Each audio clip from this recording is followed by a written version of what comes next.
Hello friend, welcome to my YouTube channel Uniqueness as support to all of you friend. Today we discussing that mains exam discussion जो commonly secondary हो या तो higher secondary दोनों exam में question होते हैं doubt जो भी कैंडिडेट एग्जाम देने वाले हैं सभी को।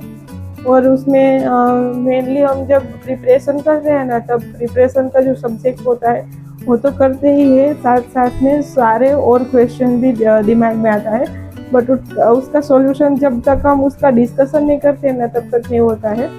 जो हमारा सब्जेक्ट होता है वो तो हम हमारी तरफ से कर लेते हैं, लेकिन कोई भी डाउट होता है उसका डिस्कशन नहीं कर पाते हैं, तब ऐसे कोई प्लेटफॉर्म से हम इसका सॉल्यूशन फाइंड कर लेते हैं। तो फ्रेंड, आपने अभी तक वीडियो को लाइक नहीं किया है और ये वीडियो को लाइक कर दीजिए एंड चैनल को सब्सक्राइब कर दीजिए। हम टुडे बात करेंगे मेंस एग्जाम डिस्कशन के बारे में। जो 2-4 क्वेश्चन मुझे मिला है उसके बारे में हम डिस्कस करेंगे, लेकिन उसके सिवाय भी कोई आपको डाउट या क्वेश्चन हो तो आप कमेंट बॉक्स में कमेंट कीजिए। हम नेक्स्ट वीडियो में तो नेक्स्ट कभी भी डिस्कशन करेंगे। फर्स्ट क्वेश्चन ऐसा है कि आंसर शीटना કેટલા પેજ હશે? ઓકે, તો આન્સર શીટના પેજ માટે નો ક્વેશ્ચન હોય છે ઘણા બધા મિત્રોને, બીકોઝ કે મેન્સ લખીએ છીએ ત્યારે કોઈ પણ સપ્લિમેન્ટરી મળતી રહે, એટલે આના માટે આપણને આ ક્વેશ્ચન થવો સ્વાભાવિક છે। જો સપ્લિમેન્ટરી મળે, આપણે ત્યાં ફ્લેક્સિબિલિટી મળે છે, તો અત્યાર સુધી આપણે એક્ઝામ આપી છે ત્યારે ક્યારે આવું ક્વેશ્ચન થયો નથી કે કેટલા પેજ હશે, બીકોઝ ત્યાં આપણી આગળ પછી સપ્લિમેન્ટરીનો ઓપ્શન રહે છે તો સપ્લિમેન્ટરી ભરી દેવાની થઈ છે। ઇન કેસ કોઈ ક્વેશ્ચન થાય, એક્ઝામ ખોટો પડે છે તો આપણે નેક્સ્ટ પેજ ઉપર મૂવ કરી શકીએ છીએ ઇઝીલી। ઓકે, બીકોઝ આ ક્વેશ્ચન મારે પણ થયો હતો અને ઘણા બધા કેન્ડિડેટને લાસ્ટ ટાઈમ થયો હતો કે આવી રીતના તમે મેનેજમેન્ટ કરીને જતા નથી, ત્યારે પછી છેલ્લે તમને 1-2 માર્કના છે અથવા તો કોઈ પણ એક્ઝામ્પલ એવું બચે છે કે તમને આવડે છે પણ તમારી આગળ આન્સર શીટના પેજ નથી, બરાબર, ત્યારે આ બહુ મોટો એક આપણને કહી શકાય એવો ઘા લાગી શકે છે। એ કઈ રીતે ઉકેલું? ક્વેશ્ચન આવડે છે છતાં આપણે પેજના લીધે આવું બને છે, તો બી પ્રિપેર, જ્યાં ગયા ત્યાંથી સવાલ। ઓકે, તો એના માટે વાત કરીએ તો આન્સર શીટ 40 પેજ હોય છે। કોઈ આગળ લાસ્ટ યરની હોલ ટિકિટ હોય છે તો હોલ ટિકિટની અંદર ઉલ્લેખ કરેલો છે કે 40 પેજ આપણને આપવામાં આવશે। ઓકે, મારી આગળ હશે તો હું તમને સ્ક્રીન પર બતાવું છું, એમ જ નથી કહેતી। હોલ ટિકિટની અંદર આ આપણને ઉલ્લેખ કરેલો હોય છે કે 40 પેજ તમને આપવામાં આવશે। હવે 40 પેજનો કઈ રીતે ઉપયોગ કરવો એને પણ આપણે વિસ્તૃતની અંદર ડિસ્કશન કરીશું। તો જે પેપર 1 લેંગ્વેજનું પેપર હોય છે એ તમે ઇઝીલી લેંગ્વેજના પેપરની અંદર ઇઝીલી તમે 40 પેજની અંદર ભરી શકો છો। એની અંદર તમને 5 પાર્ટ આપવામાં આવેલા હોય છે, 5 પ્રશ્નો આપવાના હોય છે 20-20 માર્કના, એટલે ત્યાં તમે દેખીતી રીતે 8×5 = 40, એટલે 8 પેજની અંદર એક પ્રશ્નને કરી શકો। નિબંધની અંદર તમને 20 માર્ક આપવાના હોય તો 2 નિબંધ હોય તો એક નિબંધ 4 માર્કમાં 200 માર્કની અંદર લખવાનો છે, 200 શબ્દોની અંદર એક નિબંધ, એવી રીતના 2 નિબંધ છે તો 8 પેજની જરૂર ના પડે। કોઈ પણ રીતે લખો 3 પેજ મેક્સિમમ થાય। ઓકે, તો ત્યાં 6 પેજ વધીને 7 પેજ, એટલે 1 પેજ ત્યાં બચશે। આવી રીતના તમે 2 પત્ર લખશો, 2 ચર્ચા પત્ર લખશો। સંક્ષેપીકરણ, સંક્ષેપીકરણમાં તો ઓનલી એન્ડ ઓનલી 2 જ પેજ જોઈશે, એક પેજની અંદર એક સંક્ષેપીકરણ થઈ જશે, 1/3 જ કરવાનું છે, એક પેજમાં એક લખશો તો, એટલે ત્યાં કંઈ ચર્ચા કરવાની જરૂર રહેતી નથી, ત્યાં તમને ફ્લેક્સિબિલિટી મળે છે। પણ ક્વેશ્ચન ક્યાં થાય છે? લેંગ્વેજ પેપર 2 જે લોકોને લેંગ્વેજ હશે એ લોકો પણ કદાચ એમને પણ આવો પ્રશ્ન નહીં થતો હોય, પણ મેથ્સ જે લોકોને લેન્ધી પેપર આવે છે તે લોકોને ક્વેશ્ચન થાય છે। તો બી પ્રિપેર, એક વખત આનું ડિસ્કશન કે આના વિશે થોડું વિચારી અને તમે મેનેજમેન્ટથી પેપર લખો, કંઈક તમારા ક્રાઇટેરિયા બનાવી અને પછી પેપર લખો, જેથી કરી અને તમે તમારું પેપર પૂરા માર્કની અંદર તમે જે પૂરેપૂરું સ્ટડી કર્યું છે એનો તમે એમની અંદર સમાવેશ કરી શકો આન્સર શીટની। તો એના માટેનું એક 40 પેજ છે, એટલે અહીંયા શું હશે કે મેથ્સ છે તો પહેલા પ્રશ્નની અંદર 5 પ્રશ્નો, 5 માર્ક્સના 7 પ્રશ્નો હશે. ઓકે, નેક્સ્ટ હશે 4 માર્ક્સના 7 પ્રશ્નો, ધેન હશે 2 માર્ક્સના 15 પ્રશ્નો, 11 પ્રશ્નો હશે એ 2 માર્ક્સના હશે. એન્ડ 15 માર્ક્સના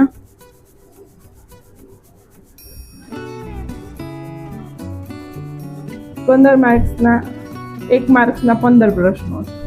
ઓકે, તો આપણે અહીંયાથી જોઈએ કે 15 માર્ક્સના એક પ્રશ્ન હશે. એક પ્રશ્ન તમે 3 માર્ક, એક પેજમાં તમે 3 પ્રશ્ન લખી શકો, એટલે 3 પંચાને 15. અહીંયા તમારે 5 પેજ જોઈએ, બટ 5 પેજ ના જોઈએ, કારણ કે એક પેજની અંદર અહીંયા કેવું છે તમે એ પણ જોઈ શકો છો કે જે આન્સર શીટ છે ને એ તમે માનો એ પ્રમાણે મોટી આન્સર શીટ નથી, આટલો આંસ્યો હશે અને આટલી એવી જ આન્સર શીટ આપવામાં આવે છે. તમને બહુ મોટો આંસ્યો આપવામાં આવે છે,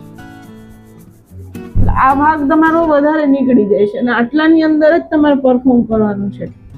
તો તમે 2, 3, 4, 5 લીટી જેટલું તો તમારે 2 માર્કની અંદર પણ એવા પ્રશ્નો નથી પૂછતા કે લેંગ્વેજનો પ્રશ્ન છે કે વ્યાખ્યા છે તો 3 થી 4 માર્કમાં વ્યાખ્યા પૂરી, 1 માર્ક પૂરો.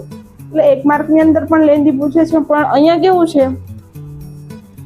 એ 1 માર્કની અંદર જોડકા, ખાલી જગ્યા, ખરા ખોટા આ ટાઈપના હશે. એટલે આ મેક્સિમમ 5 પેજ નહીં જોઈએ કે 2 માર્કની અંદર આપણે જોઈ શકીએ કે 2 માર્ક્સની અંદર જોઈએ 11 પ્રશ્નો છે તો એક પ્રશ્ન એક પેજની અંદર 3 પ્રશ્નો આવી શકે, અમુક વખત એક પેજમાં 2 પ્રશ્ન આવી શકે. એવું 2 માર્કમાં બની શકે, કારણ કે 2 માર્કની અંદર તમને એક્ઝામ્પલ પણ પૂછી શકે અને ડેફિનેશન પણ પૂછી શકે. તો ત્યાં તમે જુઓ તો 4 ફેરીને 12 એટલે 4 પેજ, પણ ત્યાં પણ 5 પેજ લઈ લ્યો કે ત્યાં આપણે 5 પેજની જરૂર પડે. મોટા અક્ષર થતા હોય તો 5 પેજ જોઈએ, પણ નાના હોય તો 5 પેજમાં થઈ છે. ઓકે, એટલે આ ટાઈપનો કોઈ ક્વેશ્ચન છે એટલે મેથ્સની અંદર તમે લખશો, પ્રેક્ટિસ કરશો તો તમને આઈડિયા આવશે કે 5 માર્ક્સનું એક્ઝામ્પલ છે 1.5 પેજમાં પણ થાય અને 2 પેજ પણ જોઈએ. ઓકે, મિનિમમ 1 પેજ તો જોઈશે જ, કારણ કે આ ટાઈપનું પેજ છે. એટલા માટે અમુક જે છે એ 2 માર્ક્સના પ્રશ્નોની અંદર પણ તમારે અડધું પોણું પેજ જતું રહેશે, આવું બની શકે છે. પણ આપણે ઇન એવરેજ ચાલવાનું છે. તો અહીંયા 15 ના 2 બચે છે, તો અહીંયા કદાચ ને 7 ચોક ને 28, 2 પેજમાં એક એક્ઝામ્પલ થાય તો પણ 8 પેજ જોઈએ. ઓકે, પણ અહીંયા આપણે 12 પેજ લખી નાખીએ તો પછી જે છે અહીંયા કેટલા બચશે? 18 પેજ બચશે. 2 પેજમાં એક એક્ઝામ્પલ થાય ને 5 માર્ક્સનો તો પણ 2 પેજ વધે. અહીંયા 4 સત્તાને 7 માર્ક્સનો છે અને 7 ક્વેશ્ચન છે, તો અહીંયા પણ 7 દુને 14 એટલે 2 માર્કમાં 1.5 માર્કમાં કરો ને તો અહીંયા થઈ શકે 4 માર્ક્સની અંદર. પણ 4 માર્ક્સના ઘણી વખત લેન્ધી ક્વેશ્ચન હોય છે કે જે 1.5 માર્ક સુધી જતા રહેતા હોય છે. તો અહીંયા તમે જોઈ શકો છો કે 30 ને 10 40 પેજ થઈ શકે છે. ઓકે, અહીંયા તમે જે આપણે કરીને જઈએ છીએ એ જે લોકોને મોટા અક્ષર થાય છે, ભૂલ આવવાની પ્રોબેબિલિટી રહી છે, અમુક વખત સ્ટેપ યાદ ના આવે તો થોડાક અડધું પેજ જેટલું ભૂલ પણ આવી શકે એક્ઝામ્પલની અંદર. ત્યારે આ જે છે એની અંદર તમારે ખોરવાઈ જતી હોય છે તમારી જે મેનેજમેન્ટ કરવી છે. એટલે ખાસ કરી અને એક વખત રફની અંદર જોઈ પછી જ લખવાનું સ્ટાર્ટિંગ કરવું. અને ખાસ કે તમારી જે આન્સર શીટ છે એના છેલ્લા પેજની રફ ના બનાવતી, બીકોઝ કે એક પેજનો તમારે લોસ જશે ત્યાં તમે રફ બનાવશો. તો રફ તમારે આન્સર શીટમાં બનાવવાનું છે, અથવા તો હોલ ટિકિટનું જે 2 પેજ હોય છે ને એ બંને પેજ લઈ જવાના અને એની અંદર જે સૂચનાવાળું પેજ હોય એની પાછળનું પેજ જે બ્લેન્ક હોય છે તેની અંદર તમે રફ કરી શકો છો. અને હોલ ટિકિટના જે આપણે આગળ રાખવાનો ભાગ છે એના પાછળ બ્લેન્ક હોય છે ત્યાં રફ કરી શકો છો. એ સિવાય કંઈ રફ માટેનું તમને કામ મળશે નહીં. પરંતુ આન્સર શીટમાં અહીંયા રફ કરવાનું નથી મેન્સની અંદર, બીકોઝ એક પેજનો લોસ જાય છે. ઓકે, આ પેજ બાબતે વાત કરી, પરંતુ તમે જ્યારે પ્રેક્ટિસ કરશો એટલે વધારે આઈડિયા આવશે. હજુ એક્સટેન્ડ થઈ છે ડેટ, તો પ્રેક્ટિસ કરવાનો ટાઈમ પણ મળી ગયો છે. એટલે આ આપણું પ્રોબેબિલિટી આવી રીતના આપણે ચાલવાનું સ્ટ્રેટેજીથી કે આટલા પેજની અંદર તમે લખી શકવાનું છે, એટલે એક વખત જોઈ લેવાનું કે એક ક્વેશ્ચન ખતમ થયો છે, કેટલા પેજ પૂરા થયા છે, એ પ્રમાણે તમારે આગળ ચાલવાનું રહેશે. પણ જો વ્યવસ્થિત આખું પેપર ઓકે જ છે, ડન જ છે, તો તમે લખી શકો. પણ અમુક વખત ચેક થાય છે, આવું બધું થાય છે, ત્યારે લાસ્ટમાં એક ક્વેશ્ચન થતો હોય છે. But be prepare. Okay, now next question છે કે કેટલા ટાઈમમાં કેટલા પ્રશ્ન લખવા. તો તમને અહીંયા જે છે 100 માર્ક્સની સામે 180 મિનિટ મળશે. કેટલી મિનિટ? 180 મિનિટ. તો આગળ વાત કરી તે પ્રમાણે 5 માર્ક્સના 7 પ્રશ્નો હશે, એટલે અહીંયા માર્ક્સ થશે 35. ઓકે, ધેન 4 માર્ક્સના 7 પ્રશ્નો એટલે 28 માર્ક્સ. ઓકે, ધેન 11 માર્કના 2 માર્કના 11 પ્રશ્નો એટલે 22 માર્ક્સ. એન્ડ લાસ્ટમાં 1 માર્ક્સના 15 પ્રશ્નો એટલે થશે 15 માર્ક.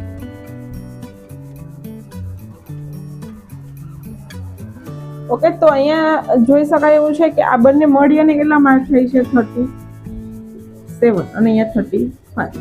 3 પાર્ટની અંદર આપણે જે છે ડિવાઈડ કરી દેવાનું થશે. અહીંયા આને તમે મેક્સિમમ 45 મિનિટ આપશો ને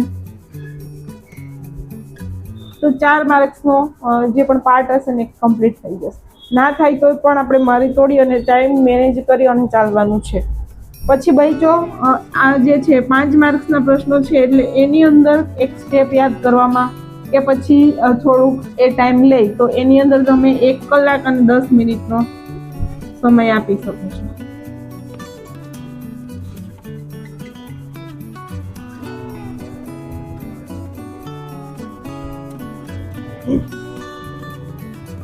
તો અહીંયા તમે જોઈ શકો છો કે 5 માર્ક્સની અંદર 1 કલાક અને 10 મિનિટ. હવે અહીંયા 1 કલાક અને 5 મિનિટ અહીંયા આપવાની છે. હવે જુઓ તમારે અહીંયા 3 કલાક કમ્પ્લીટ થઈ જશે, 180 મિનિટ. ઓકે, અહીંયા એવું લાગે 2 માર્ક્સ અને 1 માર્ક્સના છે, અહીંયા તમારે 1 કલાક અને 5 મિનિટ લાગશે. 2 માર્કના 11 પ્રશ્નો છે. 2 માર્ક્સના 11 પ્રશ્નો તમે લખશો એટલે મિનિમમ 30 થી 45 મિનિટ જેવો સમય આની અંદર લાગશે. અને 1 માર્કની અંદર પણ તમારે સમય લાગી શકે. એ માર્ક જોવાનો છે, આપણો માર્કનો વેઇટેજ જોવાનું છે. એટલે 1 માર્ક છે, 2 માર્ક છે નહીં, ટોટલ કેટલા માર્ક થાય છે? ટોટલ 37 માર્ક થાય છે. તમે આપજો એક્ઝામ, મોડલ પેપર આપો છો ત્યારે તમને આઈડિયા આવશે. મોક ટેસ્ટ આપો છો ત્યારે તમે કરજો, ટાઈમ મેનેજમેન્ટ પણ કરશો. પણ આની અંદર અરાઉન્ડ રહેશો આ ટાઈમની અંદર, એટલે તમારે કમ્પ્લીટલી ટાઈમની અંદર જે પેપર છે પૂર્ણ થઈ જશે. આ જે છે મેથ્સની અંદર બતાવેલું છે, બટ આ પેપર સ્ટાઇલ બધાની અંદર કોમન જ છે, એટલે બધાને આ જ ફોલો કરવાનું રહેશે, not only maths. Okay, same as second and same as higher second. Then next question છે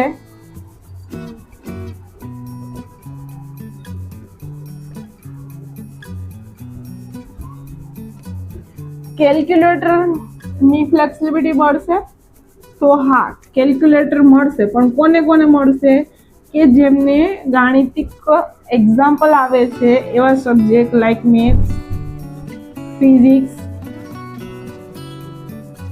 પછી સ્ટેટિસ્ટિક ને પણ પ્રોબેબિલિટી રહે. આ લાસ્ટ ટાઈમ હોલ ટિકિટની અંદર આનો ઉલ્લેખ કરેલ છે. સ્ક્રીન પર પણ બતાવી શકીશ તમને કે આ સબ્જેક્ટવાળા કે જે લોકોને કેલ્સીની જરૂર પડે છે એ સબ્જેક્ટવાળાને સાદા કેલ્ક્યુલેટર અલાઉડ છે. કેવા કેલ્ક્યુલેટર? તો સાદા કેલ્ક્યુલેટર અલાઉડ છે. Not scientific and smart watch or other device are not allowed. Okay, તો આ જે કોમનલી ક્વેશ્ચન હતા એની બાબતે વાત છે. ડેટ તો ઓલરેડી એક્સટેન્ડ થઈ છે, પરંતુ મેનલી જે પ્રોબેબલી સિલેબસ તમારો કવર થઈ ગયો હશે, કારણ કે 19 તારીખ એટલે હવે એક જ અઠવાડિયાની અંદર એક્ઝામ હતી અને એક્સટેન્ડ થઈ છે, એટલે થઈ ગયો છે. તો જે ટાઈમ છે એની અંદર રિવિઝન કરો, પણ રિવિઝનની અંદર તમે મોક ટેસ્ટ આપશો ત્યારે બધા ક્વેશ્ચન પાછા રિમાઇન્ડ થશે. આ સિવાયના પણ ક્વેશ્ચન થશે કે આ એક્ઝામમાં આવું થશે, એક વખત એક્ઝામ આપેલ હશે છતાં પણ ક્વેશ્ચન તો રિપીટ થતા જ રહેશે. તો again and again says then આ સિવાયના કોઈ ક્વેશ્ચન છે, કોઈ ડાઉટ છે તો ક્વેરી છે તો કોમેન્ટ બોક્સની અંદર કરો કે જે આપણે નેક્સ્ટ ક્લિયર કરીએ. અને જે પણ કેન્ડિડેટને, જે પણ વિદ્યાર્થી મિત્રોને હજી સુધી પ્રશ્નની ખ્યાલ નથી તો એ લોકો સુધી પણ પ્રશ્ન પહોંચ્યો હોય. सो फ्रेंड, आपने अभी तक वीडियो को लाइक नहीं किया, हरी अप वीडियो को लाइक कर दीजिए, चैनल को सब्सक्राइब कर दीजिए. And says that mathematics, okay, जो एक वो भी टॉपिक है वो भी क्लियर कर लेती हूँ कि मैथमेटिक्स में 5 मार्क्स का जो क्वेश्चन है वो 5 मार्क्स का क्वेश्चन में मैट्रिक्स, निश्चायक, श्रेणी, પછી છે સંકલનના ઉપયોગો, વિકલિત સમીકરણો આ છે. પછી છે સ્ટાન્ડર્ડ 12 ચેપ્ટર 5 એન્ડ ચેપ્ટર 6 વિકલિત અને તેના ઉપયોગો, સાતત્ય અને વિકલન આ રિલેટેડ જે પણ અમે વાત કરી છે ને ચેપ્ટરની, આ ચેપ્ટરની અંદર 5 અને 4 માર્કના ક્વેશ્ચન આવવાની પ્રોબેબિલિટી વધારે છે. કે આ ચેપ્ટરની અંદર ઉદાહરણ, પ્રકીર્ણ ઉદાહરણ, પ્રકીર્ણ સ્વાધ્યાય બધા એક્ઝામ્પલ આવડે છે છતાં પણ એક વખત નજર માર લેવી. એક્ઝામની પહેલા પણ 2-3 દિવસ પહેલા આ ચેપ્ટર પર મેઇન ફોકસ કરવું, બીકોઝ આ ચેપ્ટરની અંદર 5 અને 4 માર્ક આવવાની, 5 અને 4 માર્કના ક્વેશ્ચન આવવાની પ્રોબેબિલિટી છે. 1 અને 2 માર્કમાં આપણે પહોંચી વળાય. 5 અને 4 માર્ક્સની અંદર સ્ટેપ ભૂલાઈ જાય છે, આવા ક્વેશ્ચન થાય છે, તમે આન્સર સુધી પહોંચી નથી શકતા, સમજાઈ જાય છે છતાં પણ વચ્ચે એ ડાઉટ થાય છે. બીકોઝ આની અંદર એ પણ ટાઈપમાં ક્વેશ્ચન હોય છે, કોઈ એક જ મેથડથી હોતા નથી, અમુક એક્ઝામ્પલની અંદર થોડુંક ડાયવર્ઝન આપેલું હોય છે. તો આવા ક્વેશ્ચન ખાસ એક્ઝામ પહેલાં પણ જોઈ લેવા. હજુ પણ આ ચેપ્ટર નથી થયા તો કમ્પ્લીટ કરી લેવા. અને તમને મેથ્સની અંદર કોઈ એક્ઝામ્પલ નથી સમજાતા કે જેની તમારે પ્રેક્ટિસની જરૂર છે, આવા ક્વેશ્ચન અથવા તો ચેપ્ટર કોમેન્ટ બોક્સની અંદર કમેન્ટ કરો, જેથી કરીને આપણે અહીંયા સોલ્વ કરીશું. 5 માર્ક્સના હશે, 4 માર્ક્સના હશે, નહીં સોલ્વ થતા હોય તો પણ હું સોલ્વ કરાવીશ. અહીંયા લાઈવ કરીને પણ આપણે સોલ્વ કરીશું. પણ તમારો जो रिप्लाई रिस्पॉन्स हसे तो ओके, तो आप कमेंट बॉक्स में अंदर कमेंट कीजिए और मुझे डायरेक्टली डीएम भी कर सकते हैं, तो हम उसके बारे में डिस्कशन करें कि क्वेश्चन सोल्व करेंगे और मिलेंगे नेक्स्ट वीडियो में. Thank you guys.